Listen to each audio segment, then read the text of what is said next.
السلام علیکم ورحمۃ اللہ وبرکاتہ۔ پیارے بچوں، امید ہے آپ سب خیریت سے ہوں گے۔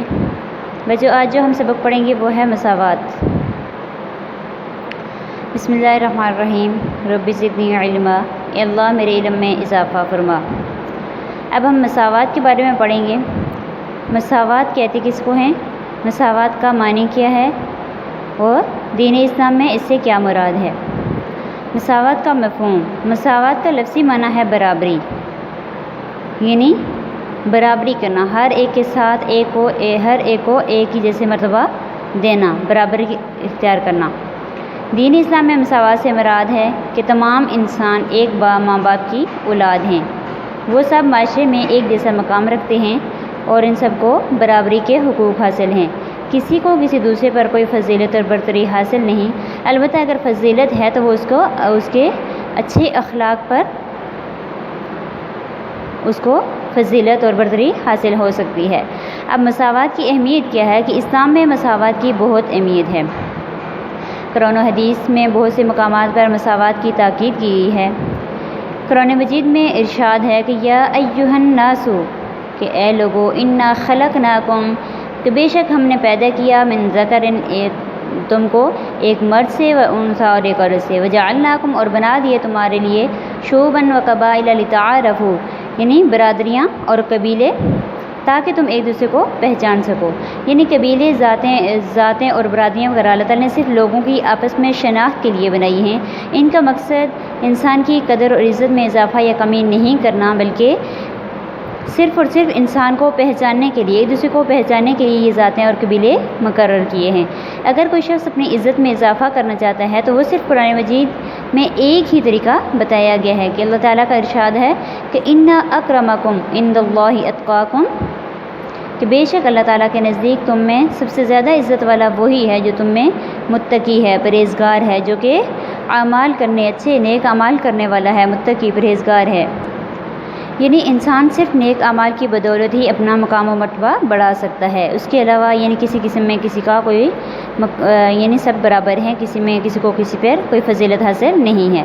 اسلام نے صرف دنیاوی معاملات میں مساوات کا حکم نہیں دیا، بلکہ دینی معاملات میں بھی اس اصول کو اختیار کرنے کی تاکید کی ہے۔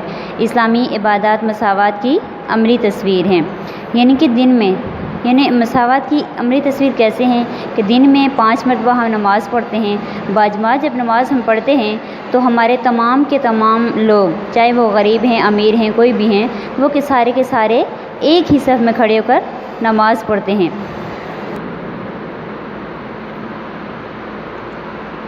اور روزہ بھی اس طرح مساوات کا درس دیتا ہے کہ سارے مسلمان ایک ہی مقرر وقت میں روزہ رکھتے اور کھولتے ہیں۔ اسی طرح حج کے موقع پر بھی سب مسلمان ایک جیسا لباس پہنتے ہیں اور ایک ہی طریقے سے یکساں طور پر یعنی برابری کے طور پر وہ اللہ تعالیٰ کی عبادت کرتے ہیں۔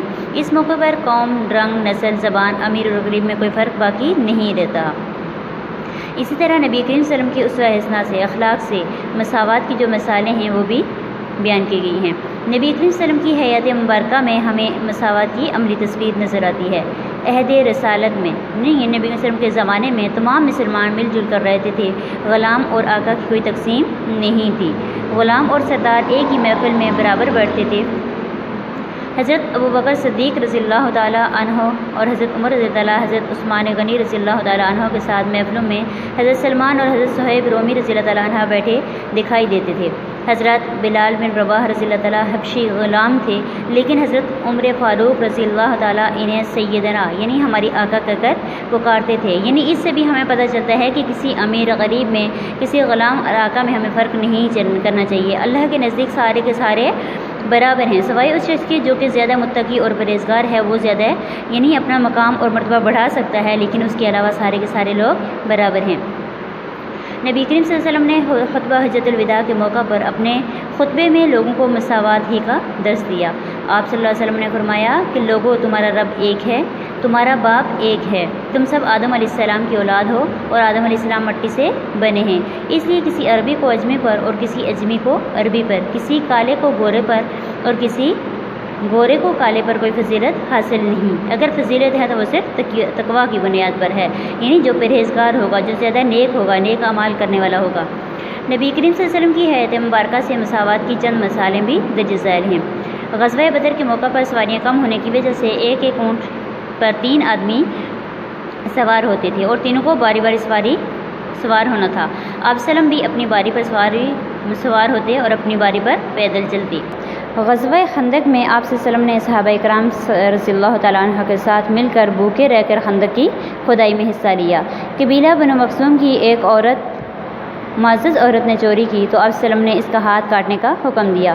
لوگوں نے سفارش کروائی تو آپ صلی اللہ علیہ وسلم نے فرمایا کہ پہلی امتیں اسی لیے ہلاک ہوئیں کہ جب کوئی معزز جرم کرتا تو اسے چھوڑ دیتے اور جب کوئی عام آدمی جرم کرتا تو اسے سزا دیتے۔ اللہ کی رسول صلی اللہ علیہ وسلم نے فرمایا کہ اللہ کی قسم اگر فاطمہ بنت محمد بھی چوری کرتی تو میں اس کے بھی ہاتھ کاٹ دیتا۔ یعنی حضرت محمد صلی اللہ علیہ وسلم نے اپنی بیٹی حضرت فاطمہ رضی اللہ کے بارے میں کہا کہ اگر وہ بھی چوری کرتی تو میں اس کے بھی ہاتھ کاٹ دیتا۔ یعنی یہ ایک انصاف تھا، یہ ایک برابری تھی، یعنی تمام لوگوں کے ساتھ برابر سلوک کیا جاتا تھا۔ ان مثالوں سے واضح ہوتا ہے کہ اسلام میں مساوات کی بہت اہمیت ہے۔ ہمارا فرض ہے کہ ہم نسل اور برادری کی بنیاد پر لوگوں میں فرق نہ کریں بلکہ سب کو یکساں طور پر عزت اور احترام دیں، یعنی سب کے ساتھ برابری والا سلوک کریں، کسی کے ساتھ ہم زیادتی اور کسی کے ساتھ کمی زیادتی نہ کریں۔ امید ہے پیارے بچوں آپ کو آج کا یہ ٹاپک سمجھ آیا ہوگا۔ جزاک اللہ خیر۔